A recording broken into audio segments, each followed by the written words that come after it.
빅픽처입니다. 시장을 좀 멀리서 바라보면서 그동안 안 보였던 부분들이 눈에 확 들어오게 만드는 그런 시간이죠. 함께해 주실 분 유한타증권의 오경택 부장입니다. 안녕하세요. 네, 안녕하십니까. 네, 오늘 어떤 주제 놓고 이야기 나눌지 보겠습니다. 바로 이번 주의 핵심 이벤트입니다. FOMC입니다. 회의 이후에는 어떤 움직임을 좀 나타낼 것인가 이에 따른 전략 미리 세워보는 시간인데요. 지난주에 시작할 때 즈음에 이제 다음 주 일정들을 좀 정리를 해주셨고 그때 20이나 뭐 FOMC나 이런 통화정책회의 잘 보자 얘기를 좀 해주셨었잖아요. 그래서 오늘 좀 깊게 들어가 보겠습니다. 먼저 미국의 국채금리가 요즘에 약간의 의아한 모습을 보여주고 있어요. 왜냐하면 CPI가 예상치를 상회했는데 국채금리가 오히려 떨어지면서 지금은 미국의 10년물이 1.4% 정도대 중반 기록하고 있습니다. 이런 현상은 어떻게 해석을 해봐야 될까요?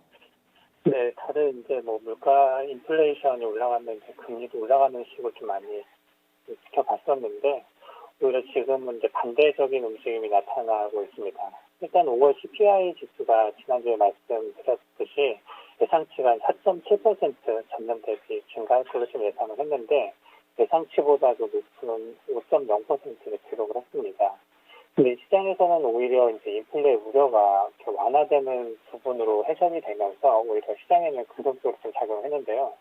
그 이유는 일단 5월에 이제 CPI 지수가 그 정점일 거다라는 인식이 이제 확산이 되면서 고점이다라는 인식이 좀 확산이 됐습니다. 그래서 일단 5월은 전년도 대비 기저 효과가 가장 크게 나타나는 그 월로 이렇게 인식이 됐고, 전체적으로 봤을 때도 그 4월 같은 경우에 이제 CPI 그 증가율이 전월 대비 0.8%가 증가를 했는데 5월은 이제 0.6%가 증가하면서 증가폭도 좀 감소를 한 걸로 나타나니까 이제 인플레 물가 지수에 대해서 고점의 형성에서 좀 빠지는 게 아니냐라는 인식이 좀 확산이 됐고요. 그래서 이제 그동안에 이제 페드 같은 경우에 지금 이 인플레이션이 일시적인 상황이다라고 계속 주장을 하고 있었는데, 시장에서는 이제 그와 반대로 계속 이제 인플레이션이 발생하다 보니까 거기에 대해서 좀 인식이 이제 공감하지 않은 그런 상황이었었는데, 이제 5월 CPI 지수를 좀 발표를 하고 난 다음부터는 이게 일시적인 현상으로 좀 받아들여야 되겠다라고 하면서 시장 의견이 좀 바뀌기 시작했습니다. 그러면서 이제 전체적인 그 미국 국채 금리도 이제 하락하는 현상이 발생을 하면서 인플레이션에 대한 우려가 좀 주춤한 그런 상황으로 좀 변해 있다 이렇게 보시는 게 좋을 것 같습니다. 인플레 우려를 좀 덜어내는 단계에 있다. 지금 이렇게 좀 설명을 해주셨는데, 그리고 그 사이에 여러 가지 이벤트 가운데서 20위는 마무리가 좀 됐었잖아요. 지난 이슈인데 그 20위에서 나왔던 내용들 중에서 놓쳐서는 안 될 만한 부분들이 있다면 좀 알려주시죠. 네, 22회의도 일단은 지금 FOMC 회의를 앞두고 좀 긍정적인 결과를 좀 발표를 했는데요. 일단 이제 기존 정책 스탠스를 유지를 하면서 이제 발표를 했습니다. 그래서 이제 전체적으로 이제 2022년 3월 말까지 1조 8천억 유로 규모의 이제 자산 순매입 규모를 유지하겠다라고 발표를 했고, 다음 분기에도 그 긴급 재원 프로그램인 매입 속도를 올해 초보다도 더 높을 거라고 발표를 했습니다. 전체적으로 그 경제 성장에 대해서도 이제 확신을 좀 발표를 했는데 2분기 이후에 이제 성장에 대한 확신이 좀 그 예상치로 좀 나왔다라고 보여지는데요. 올해 22에서 이제 그 올해 성장률을 4.6%를 발표를 하면서 0.6%포인트를 상향을 했습니다. 내년에도 그 유럽 전체 성장률이 4.1%에서 4.7%로 좀 상향을 했고요. 물가 상승률 같은 경우도 1.9%를 예상을 하면서 올해 같은 경우에 0.4%포인트로 좀 상향을 했고, 물가 상승률은 내년에는 1.2%에서 1.5%로 좀 상향을 했습니다. 전체적인 일단은 분위기는 이제 소비 심리가 좀 개선이 되고 이런 쪽에 좀 포커스를 많이 두는 그런 상황이고요. 올해 아무래도 이제 하반기에 공세 조치가 좀 완화되기 때문에 소비자 심리가 개선될 걸로 좀 보여지고 있고, 그다음에 경제 활동이 좀 가속화될 거다 이렇게 좀 보고 있어서 전체적으로는 2022년 1분기 그 GDP가 이제 코로나19 이전 수준으로 상회할 걸로 좀 예상을 하면서 전체적으로 경기 회복에 대해서 좀 포커스가 돼 있는 그런 상황으로 보시면 좋을 것 같습니다. 네. 뭐 지금 테이퍼링이나 뭐 20위에서는 어떻게 뭐 줄이겠다 뭐 이런 내용이 나온 것이 아니라 경제 성장률에 포커스가 맞춰져 있었고 빨리 지금 회복이 될 것이다 이런 얘기를 다시 한번 좀 짚어주셨는데 그러면 이제 FOMC로 시선을 좀 돌려보겠습니다. 어떤 얘기가 좀 나오게 될까요? 관전 포인트 정리를 해주시죠. 네, 크게 좀 세 가지로 보고 있는데요. 일단 첫 번째로는 이제 테이퍼링 논의가 시작될 건지에 대한 여부입니다. 일단 이제 4월 FOMC 이후에 그 연준리 의원들이 중에서 이제 뭐 4~5명 같은 경우는 그 참여자들 같은 경우에 테이퍼링 논의가 필요성에 대해서 좀 언급을 한 상황이었고, 기존의 페드 연준 의장과 이제 지도부 측에서는 여전히 그 테이퍼링보다는 추가적인 개선이 확인되는 필요가 필요하다라는 입장을 좀 유지를 하고 있는 상태고, 인플레이션 급등은 좀 일시적인 시각을 좀 유지하고 있는 그런 상태였습니다.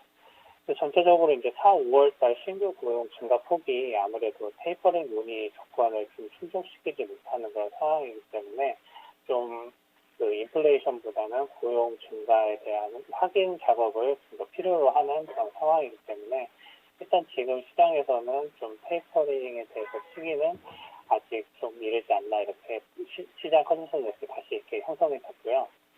두 번째로는 이제 2023년도 점도표가 상향될 건지에 대한 관심이 좀 높습니다.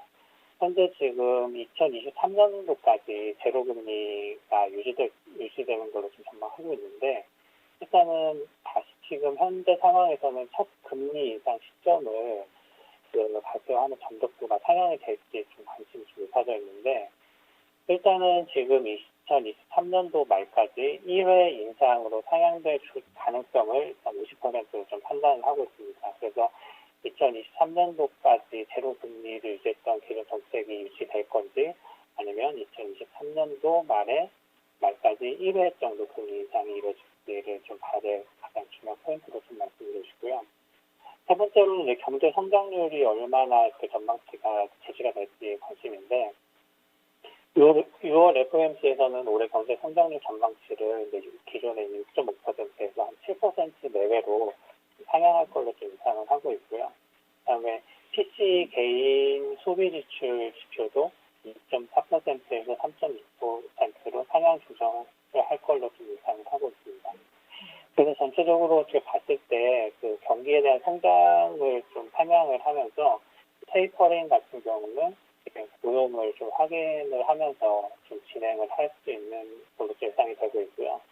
전체적으로 이제 시장에서 이제 FOMC를 앞두고 있는 상태에서 테이퍼링 시기에 대해서 좀 많이 얘기가 나오고 있는데, 일단은 시장에서 그 서베이를 했을 때 좀 높게 나타나는 거는 8월 달에 있는 잭스홀 미팅이나 9월 FOMC에서 좀 테이퍼링이 좀 논의되지 않을까라는 게 서베이에서도 좀 우위를 나타나는 시기로 좀 발표되고 있습니다.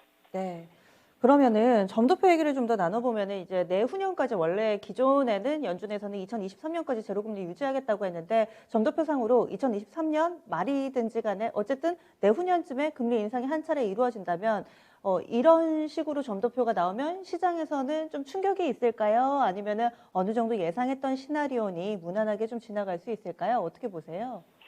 일단은 지금 2023년도 1회 인상에 대해서 좀 가능성을 한 50% 정도로 일단은 이렇게 보고 있기 때문에, 일단은 내년도 아니고 2023년도 시간 좀 남아있는 상황에서 어느 정도 좀 예상을 한 상황이어서 그 시장에는 크게 좀 충격으로 작용하지는 않을 걸로 저는 예상하고 있습니다. 크게 또 만약에 예상치처럼 2023년에 금리를 한 차례 올린다 하더라도 지금 당장 시장에 큰 충격은 없을 것이다 이렇게 보시네요.